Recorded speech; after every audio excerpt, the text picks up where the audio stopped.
ಎಲ್ಲರಿಗೂ ನಮಸ್ಕಾರ. ಎಲ್ಲರಿಗೂ ಯುಗಾದಿ ಹಬ್ಬದ ಶುಭಾಶಯಗಳು. ಈ ಯುಗಾದಿ ಹಬ್ಬಕ್ಕೆ ಏನಾದರೂ ಒಂದು ಹೆಲ್ತಿ ಆ್ಯಂಡ್ ಟೇಸ್ಟಿ ಆಗಿರೋ ಹೆಸರುಕಾಳು ಪಲ್ಯ ಹೇಗೆ ಮಾಡೋದು ಅಂತ ನಾನು ತೋರ್ಸೋಣ ಅಂದ್ಕೊಂಡಿದ್ದೀನಿ. ಅದಕ್ಕೆ ನಾನು ಹೆಸರು ಕಾಳನ್ನ ಪ್ರೀವಿಯಸ್ ಡೇ ನೈಟ್ ನೆನೆಸಾಕಿದ್ದೀನಿ. ಇದು ನೆಕ್ಸ್ಟ್ ಡೇ ಈವ್ನಿಂಗ್ ನಾನು ಈ ಥರ ಪಲ್ಯ ಮಾಡ್ತಿದ್ದೀನಿ.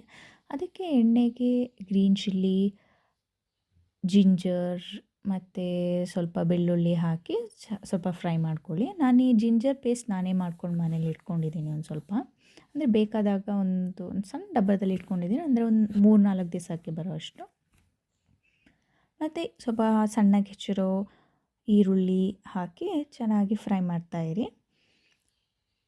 ಸೊ ಅದಾದಮೇಲೆ ಇದಕ್ಕೆ ಕರಿ ಲೀವ್ಸ್ ಒಂದು ಎಳೆದು ಕರಿ ಲೀವ್ಸ್ ಹಾಕ್ಕೊಳ್ಳಿ ಮತ್ತು ಟೊಮೆಟೊ ಹಾಕ್ಕೊಂಡು ಫ್ರೈ ಮಾಡ್ಕೊಳ್ಳಿ.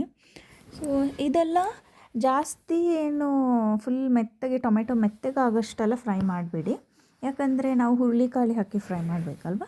ಅದಕ್ಕೆ ಅದೊಂದು ಸ್ವಲ್ಪ ಬಾಡೋಷ್ಟು ಹಂಗೆ ಫ್ರೈ ಮಾಡಿ. ಇವಾಗ ಒಂದು ಸ್ವಲ್ಪ ಉಪ್ಪು ಹಾಕ್ಕೊಳ್ಳಿ. ಉಪ್ಪು ಹಾಕ್ಕೊಂಡು ಫ್ರೈ ಮಾಡ್ತಾಯಿರಿ, ಆಯಿತಾ. ಈ ಹೆಸರು ಕಾಳು ನಮ್ಮ ಊಟದಲ್ಲಿ ಪ್ರತಿನಿತ್ಯ ಬಳಸಬೇಕಾದ ಅಟ್ಲೀಸ್ಟ್ ಒಂದು ವಾರಕ್ಕೆ 2 ಸತಿ ಆದರೂ ಅದನ್ನು ಬಳಸಬೇಕು. ಯಾಕಂದರೆ ಇವಾಗ ಈ ಥರ ಫುಡ್ ಹ್ಯಾಬಿಟ್ಸ್ ತುಂಬಾ ಒಂಥರ ಏನೋ ಅಷ್ಟು ಪೋಷಕಾಂಶಗಳನ್ನು ನಾವು ಇವಾಗ ಅಷ್ಟು ತಗೋತಿಲ್ಲ. ಅದಕ್ಕಾಗಿ ಈ ಥರ ಕಾಳುಗಳನ್ನೆಲ್ಲ ಉಪಯೋಗಿಸಿದ್ರೆ ಒಳ್ಳೆಯದು. ಆಮೇಲೆ ಈಗ ಆ ಹೆಸರು ಕಾಳನ್ನ ನೋಡಿ, ಸಣ್ಣದಾಗಿ ಮೊಳಕೆ ಬಂದಿದೆ ಹೆಸರು ಕಾಳು. ಆ ಥರ ಹೆಸರು ಕಾಳಿರೋದನ್ನ ನಾನು ಹಾಕ್ಕೊಂಡು ಇವಾಗ ಅದನ್ನು ಫ್ರೈ ಮಾಡ್ತಾಯಿದ್ದೀನಿ.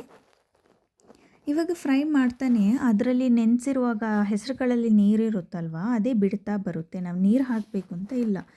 ಸ್ವಲ್ಪ ಲಾಸ್ಟಿಗೆ ಅಂದರೆ ಒಂದು ಸ್ವಲ್ಪ ಡ್ರೈ ಆದಾಗ ಅನಿಸುತ್ತಲ್ವ, ಆವಾಗ ಒಂದು ಸ್ವಲ್ಪ ನೀರು ಹಾಕಿ ಬೇಯಿಸಿ ಸಾಕು. ಮತ್ತು ಇದೆಲ್ಲ ಜಾಸ್ತಿ ಬೇಗ ಬೆಂದೋಗಿಬಿಡುತ್ತೆ, ಜಾಸ್ತಿ ಏನು ಟೈಮ್ ತಗೊಳ್ಳಲ್ಲ ಬೇಯೋಕ್ಕೆ. ಒಂದು 10-15 ನಿಮಿಷದಲ್ಲಿ ಈ ಪಲ್ಯ ರೆಡಿ ಆಗುತ್ತೆ. ಸೊ ಮತ್ತು ನಾನಿವಾಗ ಒಂದು ಸ್ವಲ್ಪ ಅರಿಶಿನ, ಉಪ್ಪು ಹಾಕ್ಕೊಂಡಿದ್ದೀನಿ. ಉಪ್ಪು ಹಾಕ್ಕೊಂಡು ಅಷ್ಟೇ ನಾನು ಹಾಕಿದ್ದು, ಮತ್ತು ಬೇರೆ ಯಾವ ಮಸಾಲ ಏನೂ ಹಾಕಿಲ್ಲ.